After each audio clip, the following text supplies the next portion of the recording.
Why does it matter if we have mold indoors if we're surrounded by mold outdoors? Well, to start, indoors is a space that we create with limited space that is contained with a whole lot of variables from materials used, ventilation, airflow, size of the space and the number of rooms, number of floors. Some spaces have crawl spaces, some don't. Some have basements, some don't. Some have attics, some don't. But what they all do have is cellulose materials offered to whatever molds might be trapped indoors. When mold does come indoor and it's in a limited contained space, it then is vying for real estate and resources with other microbes that might be also in that space. So it becomes a war zone. Mycotoxins are poisons put off by some indoor molds in order to protect themselves.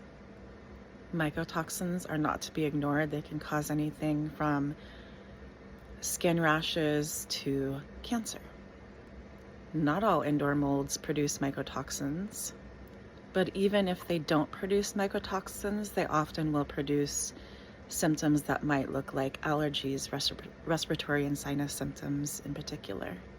The confusing part about this is that there are mold allergies that's different than mold toxicity. So you could go to an allergist and get tested for mold allergies and be told, no, you don't have mold allergies. Meanwhile, you actually have mold toxicity, or vice versa. You could have one or the other. You could have both. You could have neither. Some of the common molds we find indoors that do produce mycotoxins are Aspergillus and Penicillium, and the famous toxic black mold that everybody talks about, which is not the only toxic black mold, is Stachybotrys, which does put off mycotoxins. That one we see in more saturated, damp areas. This is why we cannot ignore our crawl spaces in our attics. If there is a leak undetected, it could produce all sorts of molds and mycotoxins that, yes, will infiltrate your living space. Not only are we creating contained smaller spaces for molds that are vying for real estate and resources, but we're also feeding them with cellulose materials, not only the framework and drywall, but everyday items like cardboard boxes that we store things in, and books and papers. Also, ventilation and airflow vary greatly with spaces.